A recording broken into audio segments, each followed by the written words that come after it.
Hello, hello, hello, hello, hello, hello mga kananay. Ngayon yung araw ay may natanggap na naman tayong biyaya. May nagbigay nga sa akin ng 2 bunga ng langka at ang plano naman namin ay igata. Kaya iyan, nung hapon, pumunta na kami sa palengke para mabili ng mga panhog nito. At ang naisipan ko nga bilhin ay ito na lang laman ng baboy. So since hapon na nga at wala nang masyadong tinda, buti na lang at nakahanap pa rin tayo ng tampalin o kaya taba ng baboy. At iyon ang isasahog natin kasama ng laman o kasim. Bumili na rin tayo ng isdang galunggong kasi parang masarap tong pang partner dun sa gataan natin. At iyan na nga, inumpisahan na nating balatan. At habang binabalatan nga nitong kasama ko ay parang nagsisisi na siya na para bang gusto na niyang ibalik, ganun. At bukod sa matigas pala tong hiwain ay puro dagta. Pero ang sabi nga namin, since ginusto natin yan, ay ituloy na natin.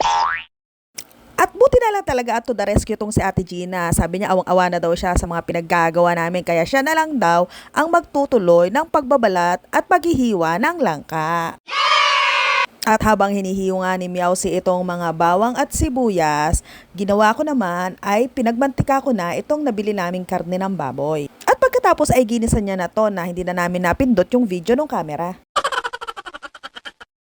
At yan, mga nib-nganib na nga akala namin hindi magkakasya dito sa aming talyasi. Buti na lang at nag-fit siya. Pagkamantika nga nung karne ay nilagay na namin ng bawang at sibuyas at inilagay na namin tong langka. At dahil nga sa matigas at hilaw pa to, mukhang mauubos ang gasol natin dito. Kaya minabuti naming i-pressure cooker na lang to.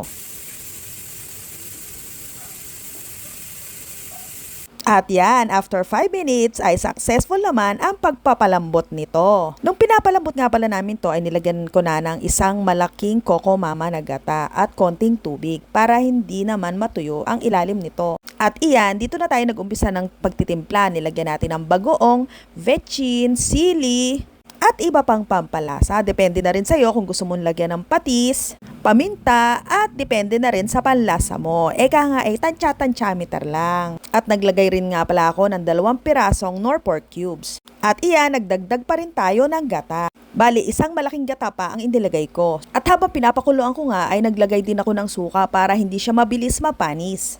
Ang total ng gata nga palang nailagay ko dito ay 2 malaking gata na Coco Mama at 2 maliit na Coco Mama. At para siguradong hindi tayo bitin sa anghang ay naglalagay din ako ng gantong chili powder. Sa konting lagay na to ay sigurado uusok ang tenga mo. At naglagay pa rin tayo ng 2 saboy na asin pampabalanse naman ng lasa. Ayan, haluin na natin para mag-collaboration na ang mga nilagay nating pampalasa, anghang, at pampalinamnam. Sa pagluluto ko po mga kananay, kung napapansin nyo, wala po ako nilalagay na direkta kung anong measurement ang nilalagay ko sa pagkain. Tansya-tansyameter lang po, depende sa panlasa ko at sa panlasa ng mga kasamahan ko sa bahay dahil kami ang kakain nito. At yan, tikman na natin. Sa sobrang init nga po dito sa Pilipinas, lalo na dito sa aming kusina ay pagpasensya nyo na po ang itsura ko na pawis at hulas na hulas.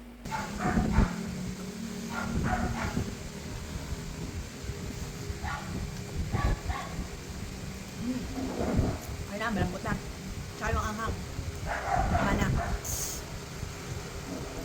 Bali, ang style ng pagluluto na ginawa ko dito ay talagang ginawa kong sobrang lambot nitong ating langka.